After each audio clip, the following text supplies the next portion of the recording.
Spam, spam, spam, spam, spam, spam, spam. And it says we're live. Jesus Christ. Apparently the Russian trolls are going in for the wall of text spam comments. Oh, joy. Yeah. All right, let's see here. Fox down, Fox down. Wait, Foxery, Foxery. Okay, so if you'd like to keep a roof over our heads And us dry. and us dry, donate here. Also, for hail netting might be a good thing because, damn. If you like coffee, and who doesn't, talk to these guys. Be sure when you talk to them, you let them know you heard about it from here. So send us more coffee. We're running low. John will be a tad grumpy because she lost power this morning, so she has not had her coffee yet. And if you like smart ass t-shirts, go here. Smart ass t-shirts out the yin yang. There'll be one. There's at least one for everyone. I want to start with something that I posted. Posted this morning. Memorial Day weekend is for those that obviously didn't come back, and a lot of attention is paid to the graveyards. However, if you're a sailor and went down at sea, there is no marker. Mm-mm. Now, granted, Arizona is a marker because it was right in port, so was the Utah. But this lady wrote this poem, and I think it's very proper to say it. It's called "In Waters Deep." In ocean waste, no poppies blow, no crosses stand in ordered row. There young hearts sleep beneath the wave, the spirited, the good, and the brave. But stars a constant vigil keep for them who lie beneath the deep. 'Tis true you cannot kneel in prayer on a certain spot and think he's here. But you can to the ocean go, see whitecaps marching row and row. No one for him will always ride, in and out with every tide. And when your span of life is past, he'll meet you at the captain's mast. For those who mourn on distant shores, for sailors who come no more, can dry their tears and pray for these who rest beneath these heaving seas, for stars that shine and winds that blow, and whitecaps marching row on row. They can never lonely be, for when they lived, they chose the sea. It was written by a lady named Eileen Mahoney, and it's very much in keeping with the spirit of Memorial Day and those who did not come home in more ways than one. There is a team who has made it a mission to find as many of the submarines sunk in World War II as they could, and they just found the USS Harder a couple of weeks ago. Obviously, they are not giving out the location other than it's 3,000 feet down off the Japanese coast. Because there's folks that will go and strip it. Yeah. And primarily the Chinese looking for the steel. Mm-hmm. And those people, as far as I'm concerned, should have their ships sunk underneath them right then and there. Because those are war graves. Mm-hmm.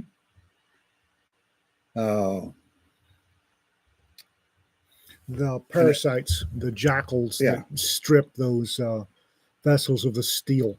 Yeah, they're after the pre 1945 steel. Yep. And that's they're jackals, and like Jim said, they should have their ships sunk out from under them. Yep. Anyway, on to brighter and better things. Upcoming stuff. I don't have my mind here, so hang on a sec. I will say that last night Rita was getting some of the best sleep she's had in yoiks. And sometime, I don't know, I was dozing, sort of half in, half out, vaguely aware of stuff. She sits up in bed and shrieks, "Hail!" And I came off the bed like I had a cattle prod shoved up my butt. It kind of it yanked her out of bed. LibertyCon is coming up. Good God. Hooves, Tanks, and Sabres comes out on Friday. It's coming out on Friday? Hang on. Publishes 5/31. It does come out Friday. My bad. Alien Family Values is currently open.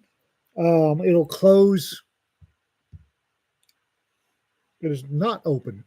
Disregard. Okay, nope. I'm done. I'll wait for somebody else. I know that Maggie Noir is either closed or getting ready because Rita is running around like her hair is on fire. Because she's the editor on that one, so she's busy reading and editing and pacing and worrying. So, yeah, Big Ones World War II is now open. Yeah, that one's going to be fun. Coffee Anthology is now open.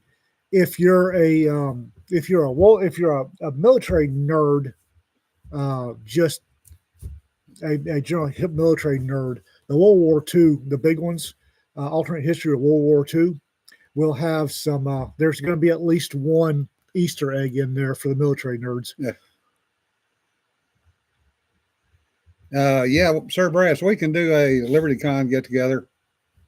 We'll be in the bar as usual. Are you doing the no ship panel? Nope. That's not Kelly and I are on either. So we'll be out in the smoking pit doing a considerably longer no ship panel. That'll be later at night too. Oh yeah, that'll be after dark. There will be booze, and no kids. Please, no kids. First club sodas on me. Retro and tabulator, classified backstory. Yeah. I got about 1,500 words on my coffee anthology. I'm going to have some fun with that one. It's going to go in an odd direction. Oh yeah, it's one of yours. Of course, it's going to go in an odd direction. And my World War II one, I've got 2 ideas. And I'm just trying to figure out which one I want to play with the most. I'm hoping that they've got my fucking meds sorted out by LibertyCon, because this currently right now we are stabilizing Ian's meds not well. Yeah. And my blood sugar is bouncing from 60 to 200 and back again. Yeah. My blood sugar is bouncing from 60 to 100 and back again. So the whole thinking thing kind of difficult sometimes. Yeah, the other thing you want to do with the World War II one is it's got to be realistic. So no magic. No. It's got to be a logical diversion. Yeah. If anybody's read James Young's work, James is very, very knowledgeable. One, he's a professor of military history, PhD in it. 2, former Army. 3, teaching at Command and Staff College. So he knows what he's doing. There's a bunch of tech. Cedar says it must contain real history, or the bolt counters will leap through ambush and whack you. That ain't no lie. We had a big back channel discussion yesterday over some covers. Yeah. And James has said that you take that plane out and put an actual plane in there. And I'm thinking, why? I remember all of the hell. I remember the basically pulp World War II novels from the 50s and 60s. They were not realistic. They didn't have anything realistic on there. James, so why do we need to? And James is saying, put in a B-17, right down the last rivet, or they're going to bitch at you. Well, on our Substack, Mike put a picture on there of tank, one each generic. Yeah. And apparently, I'm not privy to this, but apparently the rivet counters came out of the woodwork. Like Cedar said, because alternate history fans don't want a deviation from actual history. Yeah. Or a very minor deviation. Yeah. Which rivet counters. But there's plenty of tech um, that's of actual tech that is pretty much science fiction Yeah. from World War II that never got used. Yeah. Um, I was reading the other day about this giant tank on 4 tracks. Yeah, the Germans built it. No, we did for getting through the. Oh, that's right. We built one. Yeah. The T-28, I think it was. That sounds about right. It's Yeah. a bloody huge tank that had to have 4 tracks. Yeah. And was being built to breach the Siegfried line, Yep. I think. And very science fiction. The Germans' flying wing. Yeah. They actually had a flying wing that you can write about. Yeah. Fat Electrician's video on that sounds about that may have been where I first stumbled across it. Fat Electrician's videos are hilarious. Yeah. But there's plenty of tech out there that's very science fiction that was actually either in testing or sitting on the dockside ignored. Yeah. And so you can write about one of those. Just don't anyway. Yeah. Brain not braining right. Giant Soviet planes, yeah. The Russian B-4 was an exact copy of a B-17, down to the patched bullet holes. Of course. Yeah. You know, you can take that for what it's worth. Wake Island doesn't lose comms. Yes. That would be an example. Yeah, that'd be a perfect example. Be a Doom Turtle. That's it. Doom braining, not braining. Doom Turtle is exactly what I was thinking of. So you can write about the Doom Turtle being, actually being in combat, which it never was. Yeah. I want to go back to something that we were talking about before we started with Sir Brass. Did a weekend unplugged at Myrtle Beach. That must have been lovely. Yeah. Folks, there is always time to unplug, especially if you have kids. Sir Brass was saying that he basically left the phone in the condo and went out and had fun with the kids and didn't worry about getting on the internet. Yep. My youngest daughter just came back from a weekend camping up in Humboldt County with husband, wife, the husband, 2 kids, another couple, and their kids. And they were up in the redwoods, so they had no connectivity. That sounds glorious. And it was great. Of course, my grandkids are rather active anyway, so they were, yeah, trying to walk across a fallen redwood tree. And the video was friggin' hilarious because my granddaughter decided that she was going to stop, and she was in front of my grandson. So my grandson is trying to get her to lay down so he can step over her. And Daddy is standing down there looking up like, all right, which one of you 2 am I going to catch when you fall off? Which one's worth catching? Yeah. There's some math right there. Yeah. I don't know if y'all have noticed, I started throttling back on Facebook pretty hard. Yeah. I'm blogging a lot more. And Facebook. Finally. Yeah. Facebook is a creativity killer. It really is. Facebook is.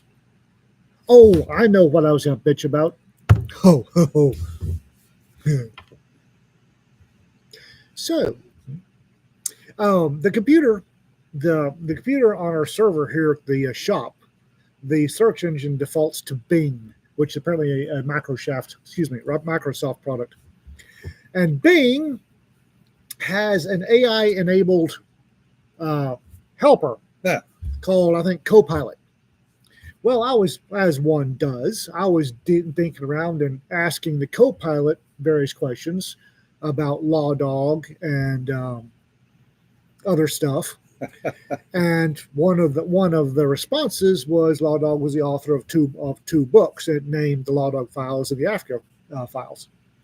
Then I asked it what its favorite story from the Africa Files was. Okay. I would like to read you what the AI thought was its favorite story in the Africa Files. Jim's going, let me find this real quick. Okay. Jim, Yeah. Yeah. Baby backpacks are great things. It's far more comfortable when you remember to adjust it for your frame rather than your wife. Yeah. Um, I saw a guy walking in a grocery store Saturday. God, that was a mistake going to the grocery store on Saturday. Remind me to never do that shit again on a So holiday weekend. I asked, because I've got the chat log, is there a specific story from the Africa Files that stands out? Copilot responds, now I'm asking for a specific story. As a matter of fact, is there a specific story from the Africa Files that stands out? That's exactly what I. So Copilot, certainly, in exclamation point. One of the standout stories from, quote, the Africa Files, unquote, is Law Dog's encounter with a mischievous monkey. Let me share it with you. Title, The Monkey and the Mangoes. Now, I wrote the damn book. That's And not in there. I realize my mind is not under current meds. My mind is not as good as has been. But I don't recall a title, The Monkey and the Mangoes.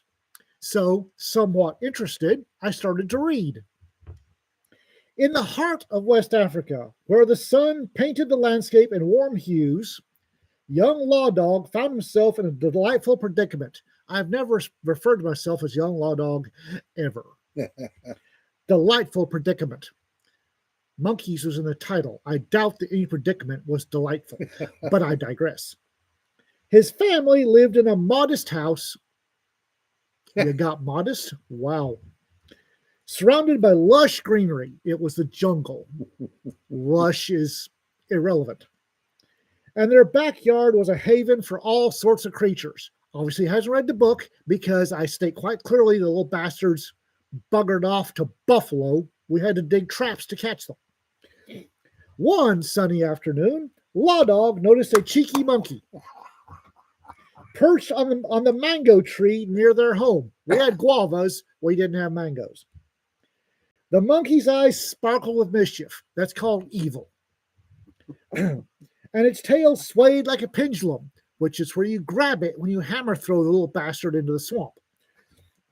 But what caught Law Dog's attention were the ripe mangoes dangling from the branches, the juiciest golden orbs he had ever seen. Never use that phrase ever. Now, Law Dog loved mangoes. I like them. Love might be a bit of a strong. Their sweet, tangy flesh was a taste of paradise. Okay, a little hyperbole. What the hell? And here was this monkey plucking mangoes with abandon,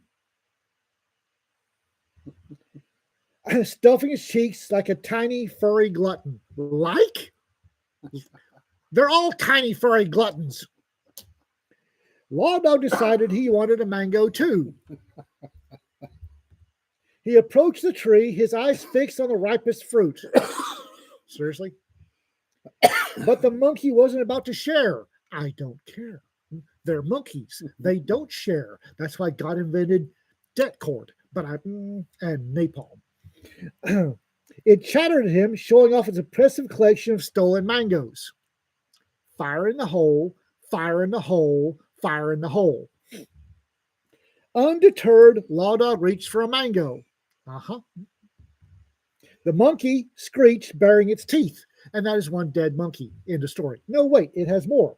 It was a standoff, a battle of wills between boy and primate. I won those every time. Law Dog's determination matched the monkey's cunning. Oh no, there was never a match. My determination usually went chemical, if not physical. He lunged for the mango. No, not around a monkey. And the monkey retaliated and died. where he stood. Oh, wait. Mangoes rained down, and Law Dog dodged, laughing. I do not laugh around monkeys. Monkeys are not a laughing matter. The monkey's nimble fingers grabbed another mango, and it danced on the branches, taunting him, and died where he stood. Oh, wait. Finally, Law Dog managed to snatch a mango. Victory! But the monkey wasn't done, because he was still alive. It leaped onto his shoulder and died where he stood. Oh, wait. Its tiny hands tugging at his hair and got beat to death. Seriously, you yanked the monkey off, you danced the Watusi on his little forehead. I'm having more fun reading the comments. You're boring people at this point. Well, I'm boring people. Yeah. Well, I'm sorry. AI story is boring. Oh, the AI story. Okay. Law Dog held the mango high out of reach, and the monkey scolded him in monkey language.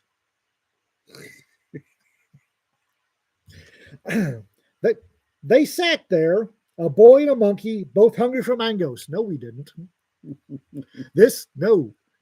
Anybody who was in West Africa at the time could tell you that monkey bits rained down from the sky for at least 30 seconds.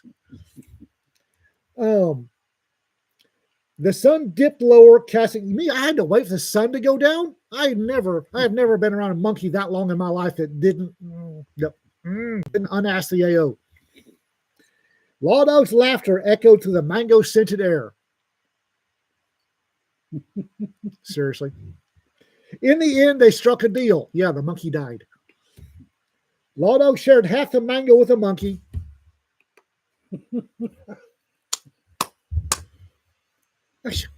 With a monkey? And in return, the monkey taught him a secret.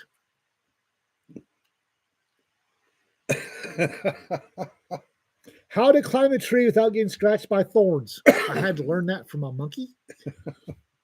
It was a fair trade, and they became unlikely friends. Seriously. Okay, whoever programmed the AI needs to stop drinking the bong water.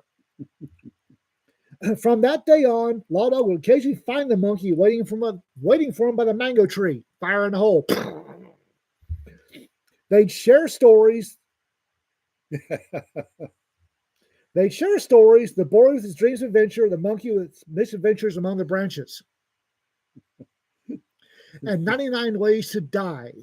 Tom says, I now have an outline for a children's book. A boy, a monkey, and a mango. And whenever Law Dog bit into a ripe mango, he remembered the cheeky monkey. The taste of Africa, the warmth of friendship, the joy of stolen moments, and the happiness of bits of monkey raining down over a 3-acre radius. I hope you enjoyed this delightful tale from the Africa Files. Law Dog's ability to weave such vivid stories makes his book a treasure trove of memory and adventures. Stop drinking the bong water. I did not read. Wow. And this is saying I wrote it. This is flat stating I wrote this crap. It obviously does not. It doesn't know a thing about me. My antipathy. It's a scraper. All the AIs are nothing more than algorithms doing scrapes. They couldn't scrape one of my many stories of drowning monkeys, burning monkeys, blowing monkeys over the nearest hillside. No, because that's not politically correct. They all that scraping, and they couldn't. No, they couldn't figure out. Not politically correct.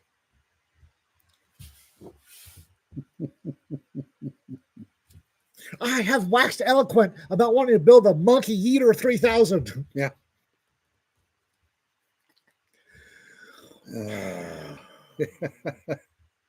Exactly, Nancy. AI is neither A nor I. Nope. All it is a friggin' program. I have a story in there that involves flaming monkeys. Yeah. Everybody remembers the line about flaming monkeys. Apparently, it's going to be about 3 different jazz band names.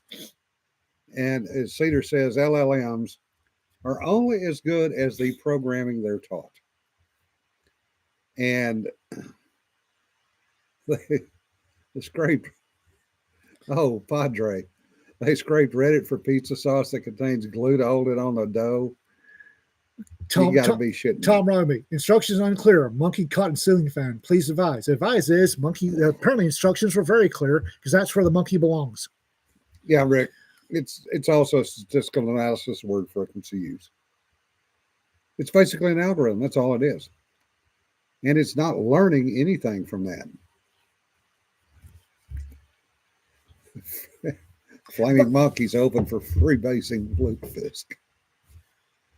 See, Flaming Monkeys is apparently suddenly a lot of bad names. Yeah. And everybody, whenever they read that story, the Flaming Monkeys part's where everybody just dissolves. Yeah. Greg, that's also an interesting point. It depends on what data they're scraping from. The big thing right now is the quote unquote AI voices. Witness what's going on with Scarlett Johansson. Yeah. She's going to make money off of that. Somebody's going to pay her a shit ton for that. You're shitting me, Kermit. The pizza glue was real. Yet another reason I don't care for pizza. No, but again, the story itself, I understand the story itself. What annoys me is the AI telling me that I wrote this. Yeah. Or I'm pretty sure it didn't know that I was Law Dog. And it's telling me this is one of his best stories. Yeah.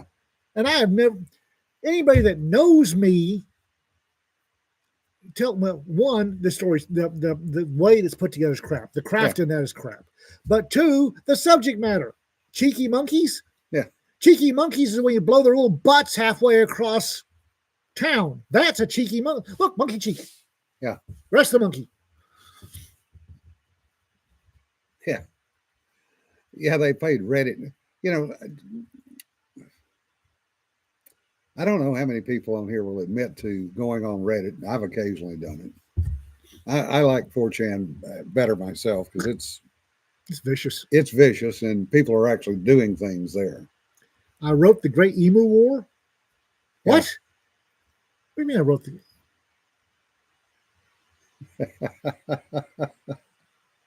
What do you mean I wrote the Great Emu War? RK's been playing. Oh.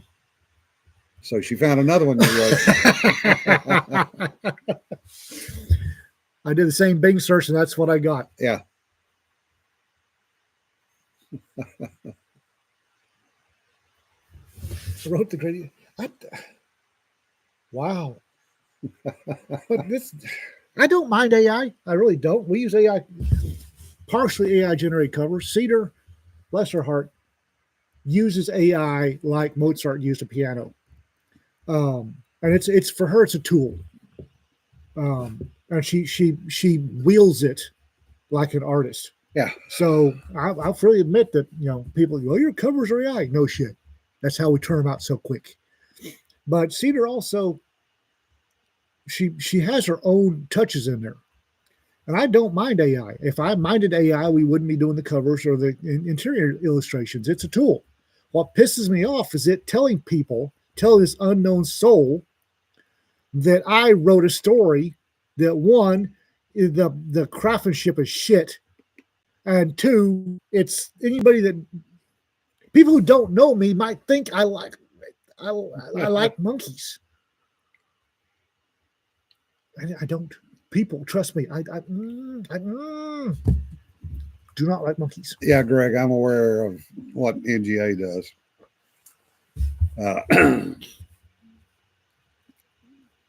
Yeah. Cedar uses AI like Mozart used a piano. Yeah. It's a tool. Like I said, and the output helps us and will help humanity get off this rock. But I get pissed off. Well, another example, and I'll jump to spaceflight with this. Artemis, they're going to fly the capsule this next week. Okay. With a helium leak. That seems suboptimal. Because they've used AI testing. Boeing has used AI testing supported by NASA to determine there's only a 0.77% chance of it malfunctioning to the point they cannot fire the retro rockets. This is the same Boeing that has 707s falling apart in midair. 737. 737 falling apart in midair. Only one. More Boeing fail, yes. But the point is, they've used basically an AI program, and both Boeing and NASA basically said, well, we all missed this one.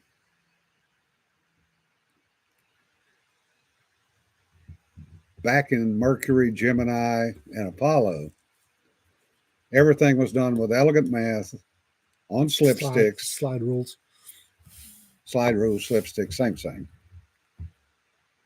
With less computing power, tons less computing power than in a phone. And it worked. Now, they're using brute force algorithms. They're using brute force math. And they're ignoring the little things.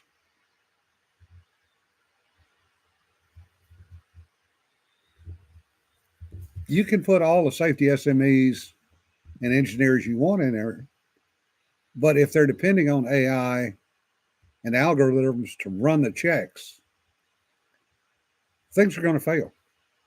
There needs to be a meat puppet that's checking, that goes behind the AI and checks everything. Again, I don't have an issue with AI. We do AI covers, AI illustrations. I love them. Cedar's a genius, and her AI is great. What I have a problem with is fucking AI writing something and say, I did it. Yeah.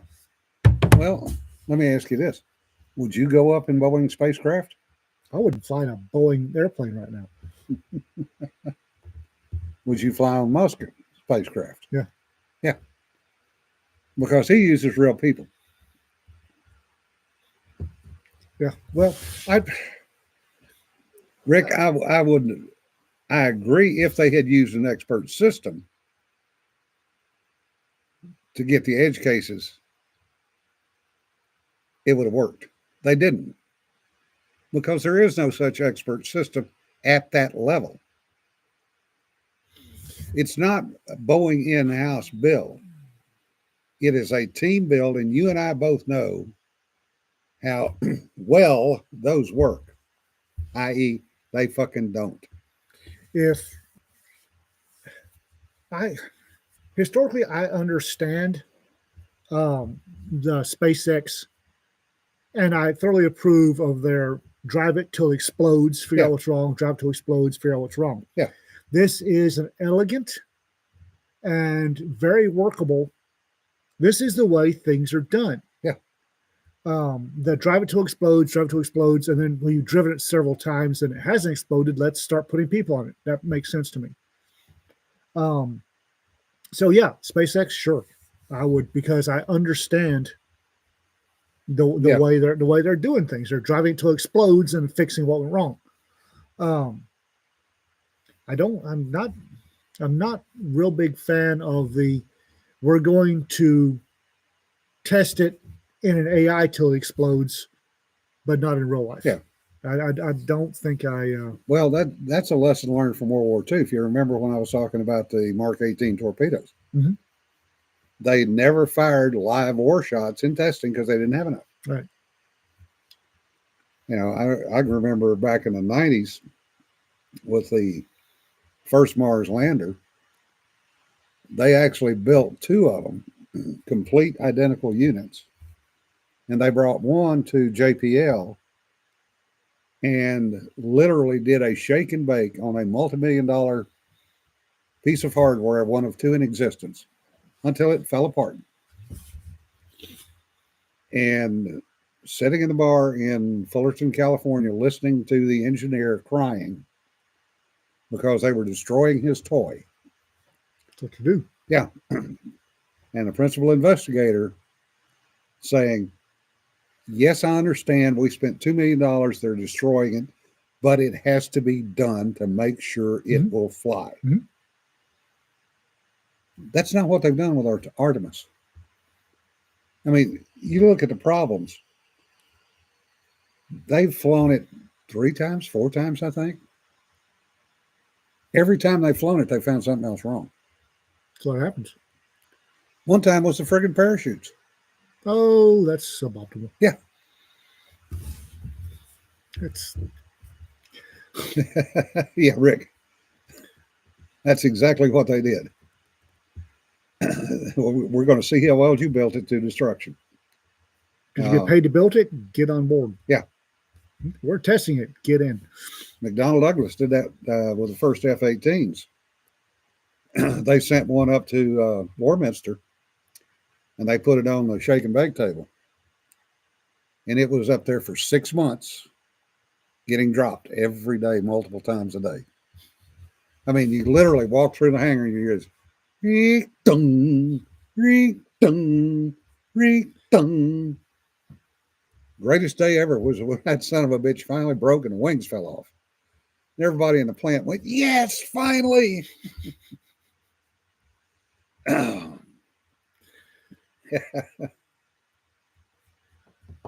But no, it's just that I don't mind them, copying me. What I mind is the claim that I wrote it. Yeah. That I have issues with the stated claim that I wrote it. Yeah.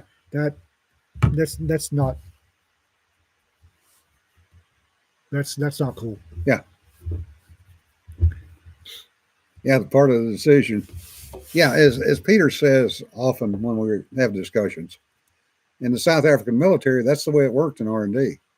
If you built it, you got to take it into the field and test it in combat. So there was a vested interest in making sure that son of a bitch was actually designed to spec. I don't have an issue with that. Yeah. I mean, it's yeah. In the military, when we fix stuff, a lot of times you got to ride along to make sure it was actually fixed, or if it was one of those odd gripes, of which there are a myriad of those, especially in aviation. Well, it does this weird thing, but only when we're flying. All right, let's go fly and see what it'll do.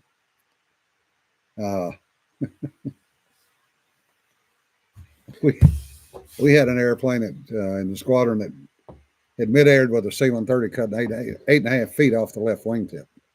Yay. Yeah. Both airplanes came back and landed. The other one was a C-130. And it cut it right down the belly. Ooh. They actually had to chain that one together to get it off the runway. But we got that airplane back about 9 or 10 months later. And they had repaired it, put a new wingtip on it, and painted a big Band-Aid across it. That airplane had the weirdest quirks. No. You'd be flying along straight and level, no turbulence, and the airplane would just start shivering for about 20, 30 seconds. I would too if somebody tried to cut me in half. Yeah. And it would stop. Shiver for no reason. Yes, I'm trying to cut me in half. It was the only airplane that I'm aware of that ever had an aileron power pack explode in it. Ever. Had the rudder lock up one day going into Diego Garcia. Just weird shit. Could not duplicate those gripes. One of the things that annoys me, many things that annoys me about this whole co-pilot bullshit is it's real good about finding the trial stuff and less good about anything else. Yeah. I actually pulled information from her website. Yay! Yeah. Sir Brass, intermittent structural vibration is highly undesirable attitude. Is a fucking minor statement. Yes. Especially when it's your ass that's vibrating. Oh, it brought up Racketeer Press and everything, but again, what just it patched together a shit story that's a flagrant lie. Yeah. And then quite confidently announced it was mine, that I had written it. Yeah. Marines tricking the AI with camo. Yeah. Oh yeah, Dan Z makes an excellent point. U2s have some truly scary history for the weird shit they do. And it's program wide. Yay. There are pilots that will not climb back in a U-2. All right. They are scared to death of that airplane. Yeah. The problem, Nancy, is I think Scarlett Johansson's case is going to be a test case. Yeah. As to whether or not you can actually sue a company for what they do with AI. Well, and Bing is part of Microshaft, and I don't have the money Yeah. to sue Microsoft. Yeah, Jet. We had a couple of ER2s at Moffett, and they were interesting to watch trying to land. It's just basically a giant glider. isn't Yeah. it? Especially when they dive for the deck and then flare, and then you've got a guy in a Camaro convertible going, yeah, and running down the runway at 100 plus miles an hour so the guy in the back seat can reach up and grab the wingtip. That's their landing procedure. I'm good. But the guys had contest of who could get to what altitude by the end of the 8,000 foot runway. And the guy that won got to 20,000 feet at the end of an 8,000 foot runway. All right, then. He said his climb angle was 87.5 degrees I mean, a U2. in a U2. In other words, pointed straight up. And he got there.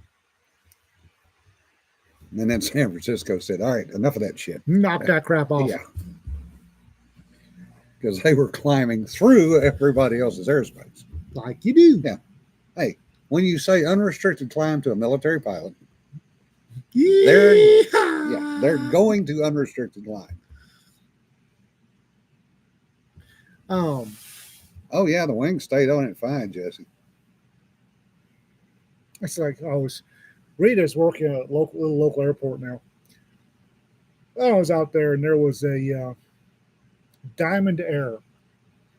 Diamond Air is a neat little company. They're making personal Diamond Aircraft, making personal airplanes for civilian pilots.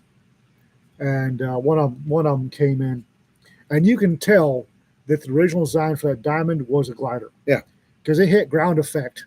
And that pilot was doing everything he could to get it out below ground effect on the ground, and it wasn't.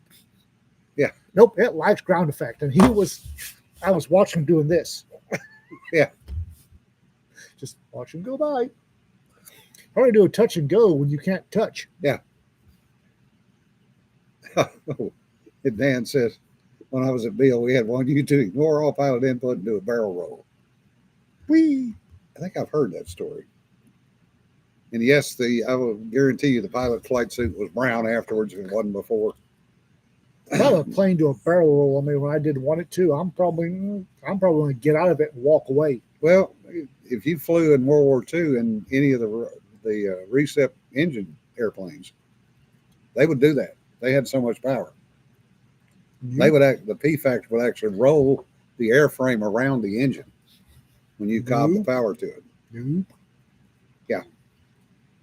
There was a flight That simulator. would be an interesting story. This would be the early 2000s. There was a flight simulator and that Reno loved. It was allegedly the most most accurate simulation of flight. It was World War II aircraft, and it was allegedly the most accurate simulation of flying a World War II aircraft that was out there. We'd go over his house and we'd be playing, this taking on the Japanese, and half the time I was flying like this. The right wing would just be hanging down, and we never could figure out why. I put my hands on the controls, and the damn thing just, and I'd all like this. You were obviously hitting something on the rudder. Must have been. Yeah. Because he had the actual control setup. Yeah. Hello. How we doing today? Pretty good. How are you? Doing well. Y'all have a good day. You too, man. Be safe. Try not to drown. I'll float. Yeah. Some people that are Yeah. Gotta love our local I love, mailmen the, around ma- I here. love the mailman.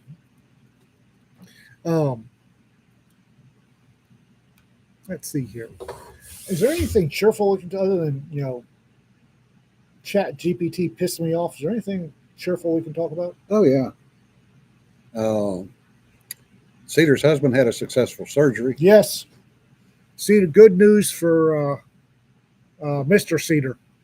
Matter of fact, pretty much the best outcome, one of Yeah. the best outcomes you could have had. So that was good. We're all looking down at the dirt, not up at it. And he's sleeping. Yes. Good. At least he can sleep now. Yeah. So we'll be going to LibertyCon. Yep. Jim's going to be flying. Rita and I will probably drive. Although, if I can find a cheap direct flight, I might just go cheap direct flight. Yeah. That was odd. Is that you? No.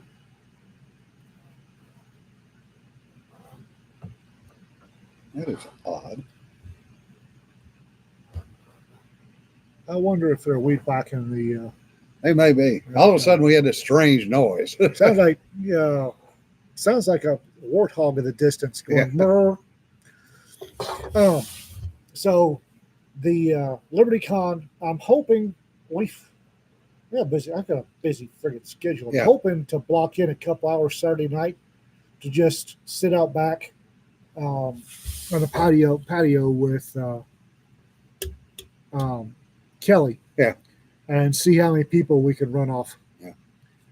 Oh, Uh, another good news. Winkle Red should be finished with his cardiac rehab, Yay! believe. which is also great news. Yay! Love LibertyCon. LibertyCon will always be my home con. It is a damn decent little con, and it was the first one I went to, and the only one so far that makes. I mean, hell, everybody there knows me. Yeah. It's great. I love LibertyCon. Yeah. Always be. Racketeer Press may have a different home con, but as long as I can get in there, LibertyCon will always be my personal home con. Outstanding, Winkle Red. Finished it last week. Yay! Oh, intern Steve is officially retired from the U.S. Army. Yeah. So Nick Nethery, who's intern Steve, is officially retired. So intern Steve will be coming to Texas. And running away quickly. Yes. Poor bastard. So he will actually be in our time zone for Yeah. once because he's currently in Europe, and that makes for a. I wonder what happened with his car. Did they ever find it? Do we I don't know. know? That's a good question. Yeah, he got his car stolen. Yeah. Poor A bugger. month before he retired, got his new car stolen. Yeah, he's still over there. I believe he said last I checked, the home furnishing was headed this way. Yeah. All of his stuff was en route in shipment. Yeah, that'll be fun to see how much of it actually gets here and in what shape. Get him a 214 Wooby. I'm sure he's probably got 1 or 3 dozen of them. Oh, if you want to meet Mike Burke, he's on here somewhere. We'll be at LibertyCon. Yeah. Apparently, he's Ian Wrangler, the Law Dog Wrangler at LibertyCon this year. Thank you, Mike.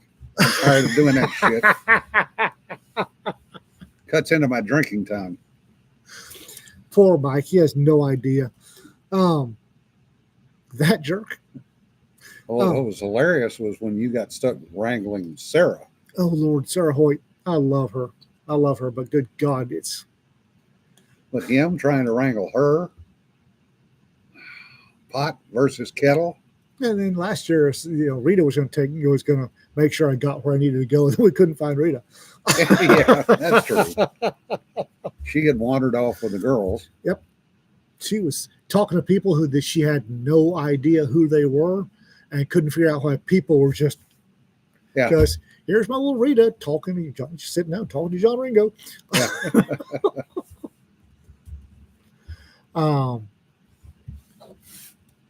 Ian Wrangler, yep. And after Ooh. Nick is full, what? Michael, I like that idea. Safer grounding designs by having them stand in a tub of steel tub filled with water to test it. Yes. Yes, I'm in favor of this. So,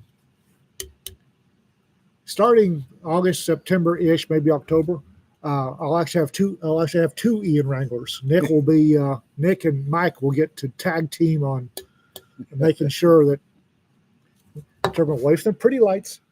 Yeah. You have to be at panel. Stop looking at the pretty lights. Yeah. Does Mike have a hot shot?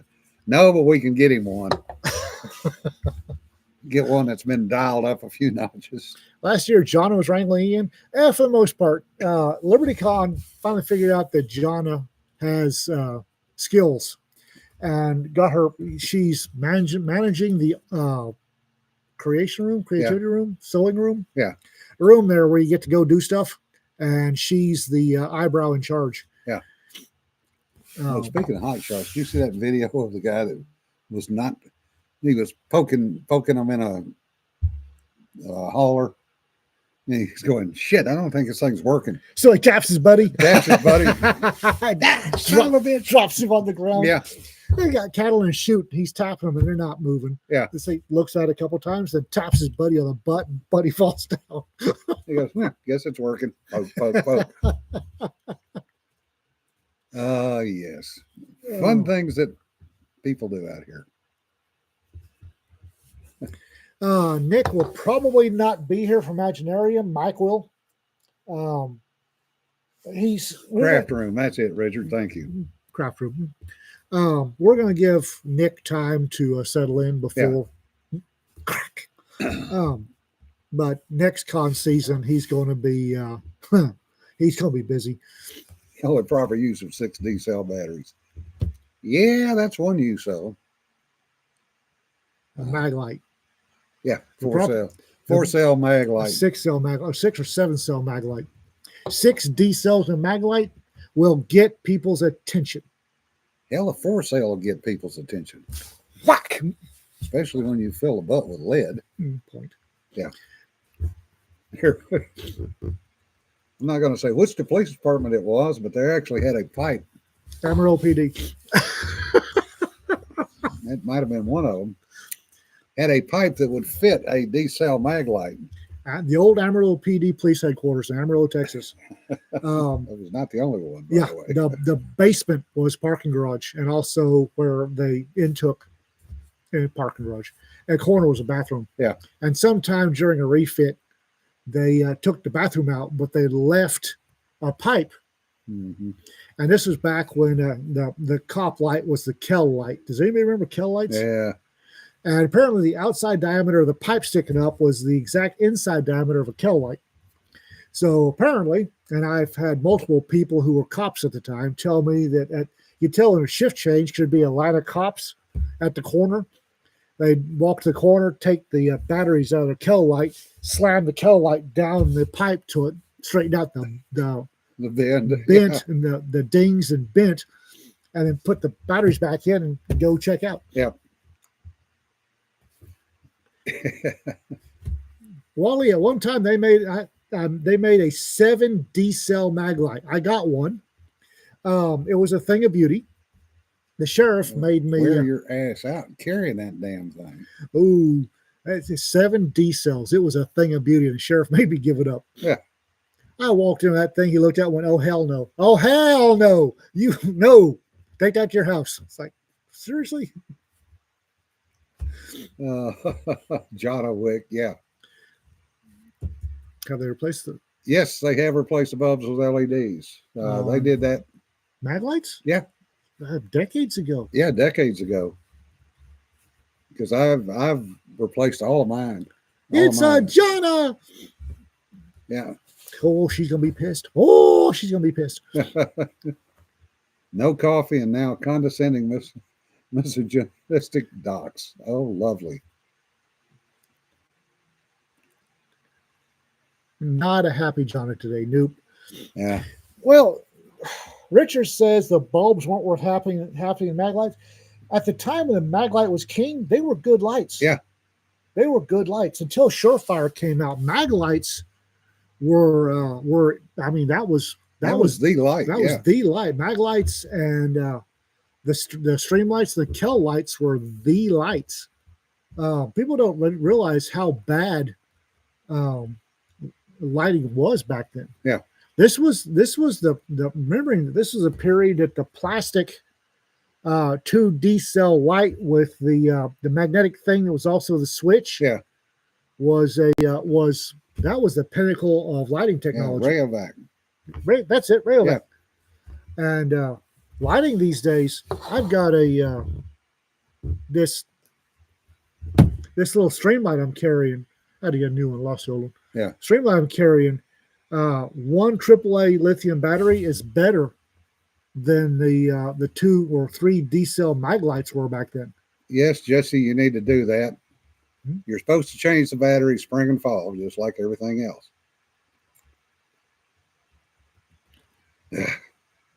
But no, we have a surfeit of good light technology these days, and sometimes people don't appreciate it enough. Yeah. Because us old farts, yeah, we can remember when lighting. I mean, a good light, and we were impressed with the light that back in the 80s and 90s that impressed the hell out of us. This one smokes it. Yeah.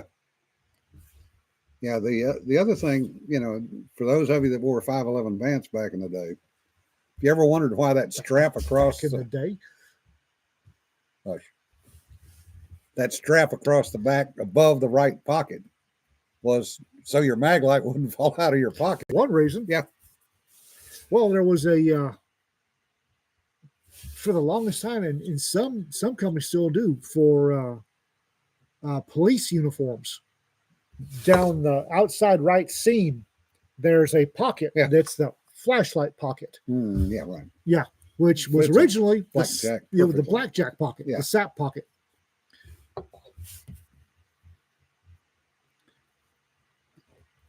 There are plenty of good flashlights out there today. It's just a matter of how much you want to spend. Yeah. But yeah, the Maglite, they went to LED bulbs years ago. Yeah, they did. And- As soon as LED bulbs were economically feasible, Yeah. everybody switched to them. And that actually gave the Maglite even longer life. Mhm. I know guys that used them for 3 weeks to a month every night and didn't have to change batteries until the end of the month. Well, these little, like I said, this is probably 50 lumens. Yeah. It's a single 3-cell Yeah. AAA, or it's a single AAA battery, and I use a lithium, so I get a little longer Yep. time and a little more power. You use the lithium AAAs, just a I Pack. think it's a 30 lumen or 50 lumen? this is 50. 50 lumen. It's 45 with a standard alkaline and 50 with a lithium. Yeah. Buy the lithium; it's worth it. And I use this on the daily, especially now Yeah. that my eyes are failing. I use this thing on the daily. How long have you been carrying one, Jim? Jim's been God. carrying one. He's been carrying the black one. I don't know. I've been carrying them since they came out. Me too. Because I used to carry this. Yeah, you can tell I've been carrying this one a while. I also tell it's a new model. Yeah. On the pocket clip, you've got this part that goes back right here for clipping. That's relatively new. It's only been the last 10 years that that usually it used to be, it was just a straight clip. Yeah. And Which would bend and it couldn't tighten it down enough. Nope. But I carried Surefires when they first came out, but they were so damn big. Surefire 123s. 123s. Those yeah. were G2s. The Surefire G2 Yeah. was Um, good little lights, but they got warm. Yeah. Um, Doug, these are like $30. I paid 18 for this one. Yeah. These are like 18, 22 bucks. Yeah. And the light's good, or the battery is good for 2 hours of straight runtime. So they're out there. It's just a matter of what you want to spend or don't want to spend. Yep. They're Streamlight macro streams. Yeah. I said when we first started carrying them, they were $14. Yeah. And they were. I remember it was a 30-minute runtime and 25 lumens. Yeah. And they have improved, and they're 45 to 50 now with a 2-hour runtime. Yeah, different. The Field Stitches kit comes with a little pin light. That was the thing for a lot of paramedics, was the pin light. I hated those things. Yeah.